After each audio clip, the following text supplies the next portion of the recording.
things that Put It There does that is very important to the process of working with clients is to take time at the beginning to do the initial assessment. And I find that it's just virtually impossible to meet a client's goals unless we've had some discussion about what they personally hope to achieve, what they struggle with, who else lives with them, who else works with them, who else needs to have a hand in what's going on. After having those conversations, I can then customize and the solutions that would work best for them.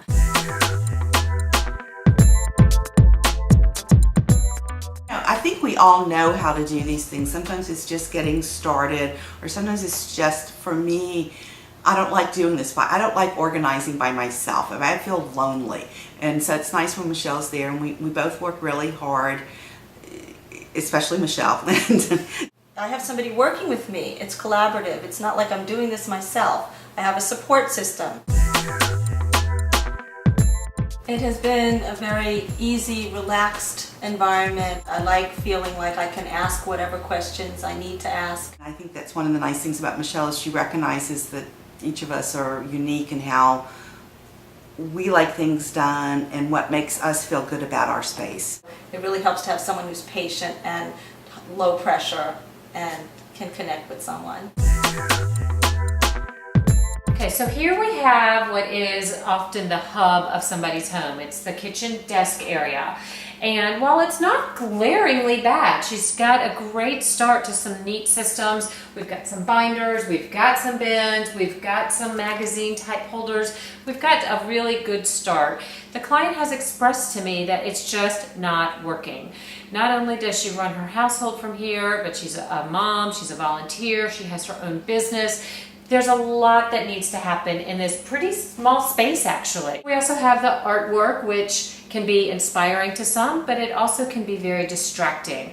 And if you do need to sit here and hunker down, sometimes it's really hard to keep your focus when you do have more going on than you actually need. So what we need to do is limit those types of distractions and make this a really functional space. The client has started with some really great tools. We've got some drawer trays in here to help keep things separate, but again, we're still kind of having to claw our way through the drawer to find what we need. One very common problem that I probably help almost every client with to a certain degree, if not entirely, is what to do with all the incoming mail and papers. And as this client has pointed out, here it is, right here. It just sort of lands, and that's what people do. They walk in the door, they don't have time right then and there to sort through it, to pay the bills, to read the newsletters, to make the phone calls, whatever the papers represent. It's not going to happen right then and there. It's homework time, it's dinner time, etc. So everyone takes it and they do just that. Solid surfaces are both good and bad. What I would like to set up first and foremost, and that would be a temporary paper management file for the papers that need action done to them. I love the use of color, so we're going to work with this box and set it up and get the mail taken care of, and then talk about how it's actually going to happen, because I do like to bring time management into my sessions with clients wherever I can to make sure that it doesn't sit around too long. So the first thing I did was I just started doing some initial sorting and pulling out things that I thought could immediately be relocated, which right now isn't a really big pile, but clearly we don't need earrings and ponytail holders and things like that over here. We may need them maybe downstairs if that's where her daughter likes to do her hair before school, but maybe we can find a place closer to the bathroom. Over here we have office supplies. We've got photos, notebooks, general papers and mail that we're going to incorporate into our action file box. What I recommend for a lot of clients is something called an action file box, and it's a great way to set up the paper flow that comes into the house every day. What differentiates it from a long-term file cabinet is that these are papers that are just living in here temporarily until the proper action gets done to them. So what we would do is take a box like this, which I love because it's colorful and matches her decor, and we can set up some tabs along the lines of to call, to read, to pay, to file. We can have a place for receipts and invitations, anything along those lines. And so instead of them piling up all over the house, they have a central location. It also really maximizes the client's time, because if they only have even just 15 minutes and they can pull out the to call file, which we'll put a label on here that says that, the client can immediately open it up, pick up the phone and start dialing and not waste their time fumbling through piles of paper everywhere looking for the paperwork that they need. So it tends to be a really good, efficient way to not only stay on top of the papers, but to use their time better as well. I asked the client, first of all, if they're right-handed or left-handed. She had her immediate pens and things that she would want to use right away on the left side, but typically if you're right-handed, instead of reaching over in the other direction, it's already going to be more efficient to have this on the right. I also started repurposing these drawers. This middle drawer in particular had all sorts of different items in there, and it's now going to house, like office supply type items. So we're just starting to make that initial sorting and purging, and it's already starting to come together just in a more efficient manner. I'm going to start emptying out these files to see, and I'm going to work with the homeowner to decide what is still current and what we can get rid of, and then we're going to start setting up the new permanent files.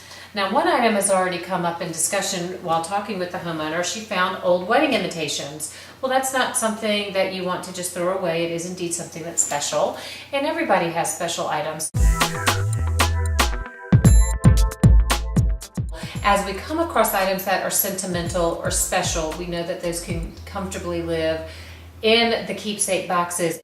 So we have now sorted and purged and contained, which does indeed have to be the last step. A lot of people love to do the shopping first and go run out and buy containers from the beginning. But in actuality, the best way to approach a project is to actually do the hard part first, and that's to sort and purge and figure out exactly what you're going to contain and where. Then comes the shopping. If you do the shopping in the beginning, then inevitably you're going to spin your wheels, because you have bought containers that are too big, too small, too round, too square, too rectangular, too long, too wide, etc. And instead of wasting your time going back and forth to stores, then I do suggest that you do that at the end.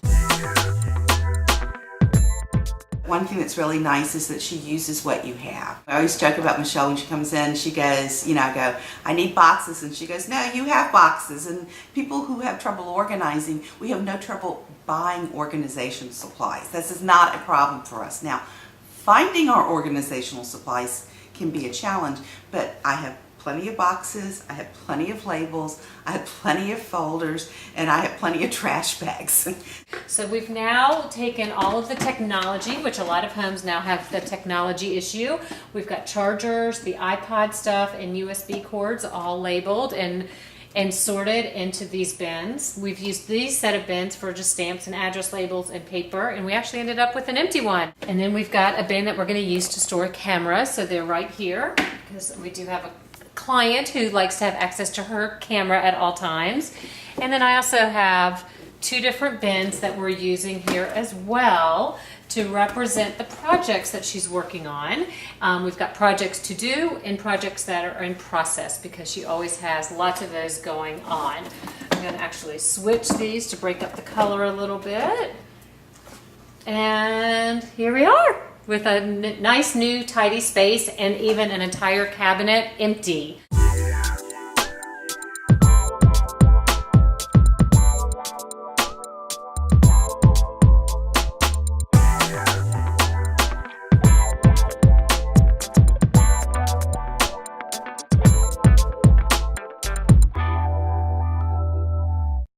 At the end of each session, you have what we accomplished and what our goals are and what materials we might need to buy. It's something that it just helps motivate me and helps get me organized. So that's just an extra bonus at the end.